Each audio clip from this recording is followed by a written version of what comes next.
நான் ஒரு முக்கியமான விஷயம் ஒன்று சொல்லணும்னு ஆசைப்பட்றேன்.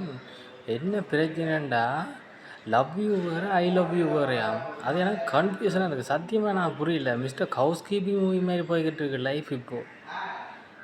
பசங்களை பொறுத்த வரைக்கும் லவ் யூ வந்தாலே காதல். ஒரு பொண்ணு லவ் யூ சொன்னால் உண்மையிலேயே அந்த பொண்ணு அவனை காதலிக்குன்னு தான் பசங்களை எல்லாருமே எடுத்துக்கொள்வாங்க. ஆனால் பொண்ணுங்க இப்போ சொல்கிறாங்க லவ் யூன்னா ஃப்ரெண்ட்ஸு, ஃபேமிலி, சொந்தக்காரங்க நமக்கு பிடிச்சவங்க கிட்ட சொல்கிறதா. ஐ லவ் யூண்டா மட்டும்தானாம் அது நான் உன்னை காதலிக்கிறேன்னு அர்த்தமா. இப்படின்னா என்னடா பண்ணுறது? என்ன தான் நாங்கள் யோசிக்கிறது? புதுசு புதுசாக இங்கேருந்தோ கொண்டு வராங்கன்றா. இப்படின்னா எப்பட்றா வாழ்கிறது? நமக்கு பிடிச்ச பொண்ணு நமக்கு லவ் யூ சொல்ல போகுது. அது நமக்கு லவ் பண்ணுன்னு நம்ம நினச்சிக்கிட்டு இருக்கோம். இப்போ தான் விளங்குது நம்ம ஒரு பைத்தியக்காரத்தனமாக இருந்திருக்கோம் இவ்வளோ காலம். அந்த பொண்ணு ஐ லவ் யூ சொல்லுதே இல்லை, லவ் யூ சொன்னதுக்கு காதலுங்கிறோம். ஆனால் அது அப்படி இல்லைன்னு சொல்லும்போது அது எவ்வளோ பெயினாக இருக்குது தெரியுமா? அந்த பொண்ணு அதை பற்றி கொஞ்சம் கூட யோசிப்பார் இல்லை. நம்மளை ஈஸியாக ஃப்ரெண்டுக்கிட்டு போயிட்டு போகுது.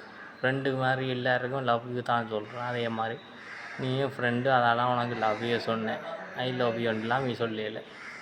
என்னத்தை செய்ய? இந்த பொண்ணுங்களை புரிஞ்சிக்கவே முடியல கோபால்.